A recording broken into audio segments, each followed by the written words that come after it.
नमस्कार, आप देख रहे हैं खबर 100 में हूं आपके साथ राहुल मौर्य। आइए रुख करते हैं इस वक्त की बड़ी खबरों पर, लेकिन उससे पहले एक नजर हेडलाइंस की ओर।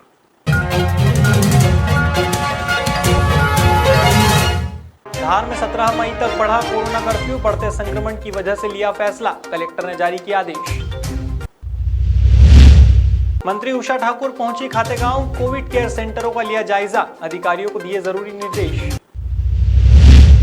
गृह मंत्री नरोत्तम मिश्रा की पत्रकारों से चर्चा, गृह मंत्री बोले प्रदेश में कोरोना की स्थिति नियंत्रित।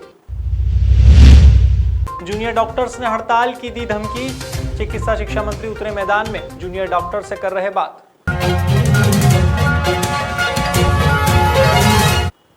कोरोना संक्रमण का पीक लगातार बढ़ रहा है। कोरोना की मरीजों की संख्या भी हर रोज इजाफा हो रहा है। इसी को ध्यान में रखते हुए राज्य सरकारें कोरोना कर्फ्यू की ओर रुख कर रही है। वहीं जिला प्रशासन भी जनहित में लगातार कुछ कड़े कदम उठा रहा है। अब हाल ही में धार जिले के कलेक्टर आलोक कुमार सिंह ने कोरोना कर्फ्यू की अवधि बढ़ा दी है। अब धार जिले में 17 मई की सुबह 6 बजे तक कोरोना कर्फ्यू बढ़ा दिया गया है। आइए आपको सुनाते हैं इसे लेकर कलेक्टर आलोक कुमार सिंह ने क्या कहा। पिछले 20 दिनों से संपूर्ण जिले में विभिन्न निर्देशों के साथ कोरोना कर्फ्यू लागू किया गया है और इसका परिणाम ये रहा है कि जो संक्रमण लगातार बढ़ता जा रहा था और बढ़ते हुए 20 से 21% तक पहुंच गया था, आज पिछले एक सप्ताह से थोड़ा स्थिर होते हुए 18% के इर्द गिर्द है। लेकिन फिर भी प्रतिदिन जिले में 200 से 250 प्रकरण आ रहे हैं, लोग संक्रमित हो रहे हैं। और सबसे दुखद बात यह है कि ये स्ट्रेन काफ़ी घातक है, जो बहुत तेज़ी से फैलता है। इसको देखते हुए क्राइसिस मैनेजमेंट कमेटी ने वीडियो कॉन्फ्रेंसिंग के माध्यम से माननीय प्रभारी मंत्री जी ने बैठक ली और निर्देशित भी किया। इसके तहत हमने 144 के तहत आदेश जारी किया गया, जिसमें अब आगे से इस कोरोना कर्फ्यू के दौरान सभी प्रकार की शादियों को पूरी तरह से, सभी समारोहों को प्रतिबंधित कर दिया गया है। जो पूर्व में अनुमतियां भी जारी थीं वो भी निरस्त कर दी गई हैं। इसके अलावा क्राइसिस मैनेजमेंट कमेटी में ये भी निर्णय लिया गया है कि ये कोरोना कर्फ्यू 17 तारीख की सुबह 6 बजे तक इसको बढ़ाया जाएगा और भी सख्त इसमें प्रतिबंध लागू किए। हाल ही में मंत्री उषा ठाकुर खातेगांव पहुंची। यहां उन्होंने कोविड केयर सेंटरों का जायजा लिया। इस मौके पर विधायक पंडित आशीष शर्मा भी मौजूद रहे।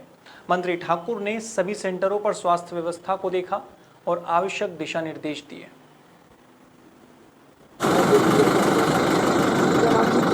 मुझे बहुत प्रसन्नता हो रही है ये कहते कि इस कोविड केयर सेंटर ने जो बहुत ही क्रिटिकल स्थिति में मरीज आए थे उनको भी स्वस्थ करके घर की तरफ भेजा है। डॉक्टरों की जो टीम है बहुत ही समर्पित है।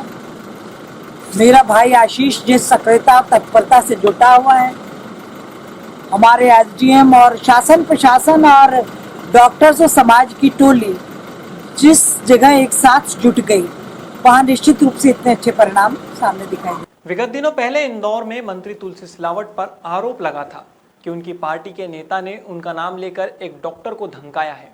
इसका एक ऑडियो क्लिप भी वायरल हुआ था। इसके बाद से ही राजनीति गर्मा गई थी। कांग्रेस विधायक संजय शुक्ला ने तीखे तेवर दिखाए थे और सरकार सहित मंत्री तुलसी सिलावट पर कई सवाल खड़े किए थे। हालांकि अब उनके बचाव में सर्वधर्म संघ के अध्यक्ष मंजूर बेग ने एक बयान दिया है। उन्होंने कहा कि कांग्रेस विधायक संजय शुक्ला ने जो तुलसी सिलावट पर आरोप लगाए हैं वह निराधार है, क्योंकि संजय शुक्ला अपनी विधानसभा में ही जनता को सेवा नहीं दे पा रहे हैं तो पूरे शहर को कहां से देंगे। सुनिए उनका यह बयान। कांग्रेस विधायक सहित इंदौर में कांग्रेस मर चुकी है, कोई काम करने वाला नहीं है।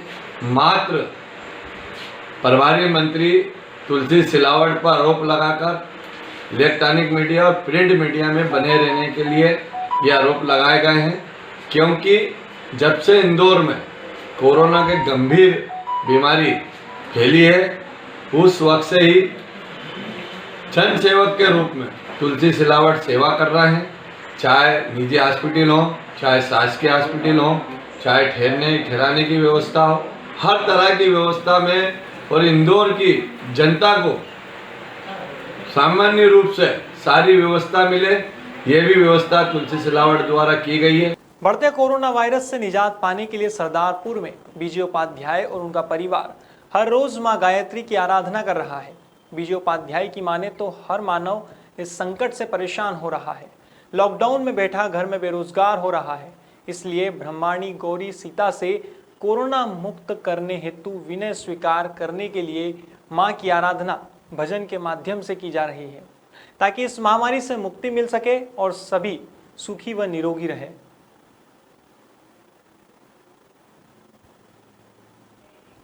अलीराजपुर के उदयगढ़ में मां शारदे पब्लिक स्कूल है। वैसे तो इस महामारी के दौर में सभी स्कूल बंद हैं, जिसके चलते यहां अवैध तरीके से अस्पताल चल रहा था। दरअसल मेहताब सिंह मुजालदा के नाम से स्कूल का रजिस्ट्रेशन है और वहीं महाशय अब झोलाछाप डॉक्टर बनकर मरीजों का इलाज कर रहे हैं। हालांकि इसकी सूचना मिलते ही राजस्व अधिकारी अपनी टीम के साथ मौके पर पहुंचे और छापामार कार्यवाही की। साथ ही इस तरह की लापरवाही पाने पर स्कूल सहित अस्पताल को सील किया है।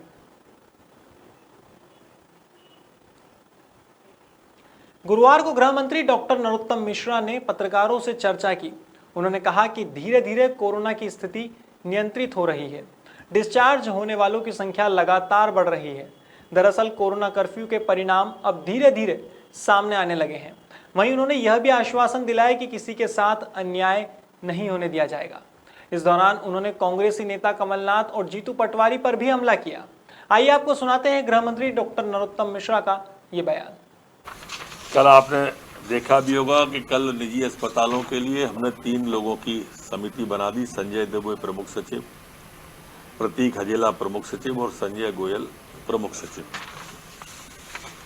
कोई भी दिक्कत किसी व्यक्ति को आती है, कोई सुझाव, कोई जानकारी देना हो तो इन अधिकारियों को सीधा वो दे सकता है, लेकिन किसी कीमत पर भी लूट नहीं मचने दी जाएगी, गरीब के साथ अन्याय नहीं होने दिया जाएगा।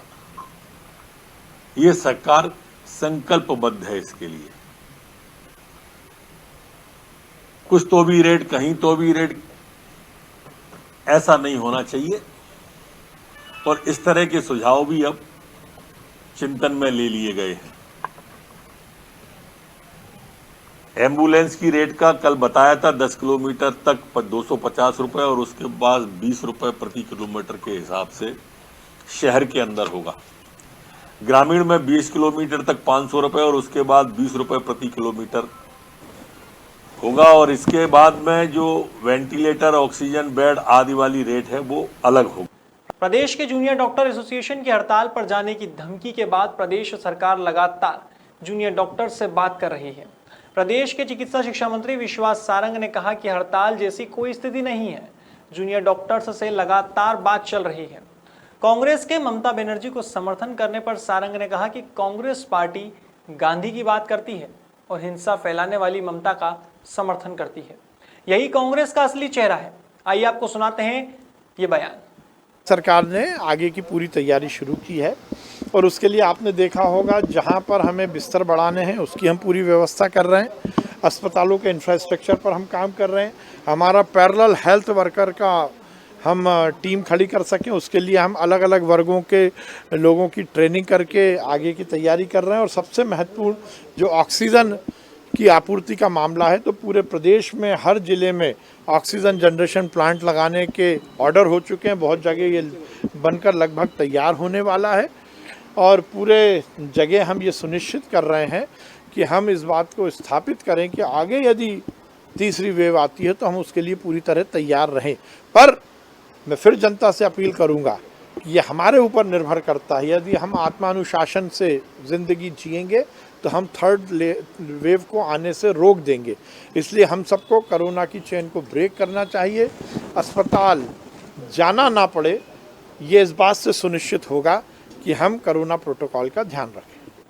फिलहाल खबरों में इतना ही। देश और दुनिया की तमाम खबरों के लिए देखते रहिए खबर 100, जनता की बुलंद आवाज।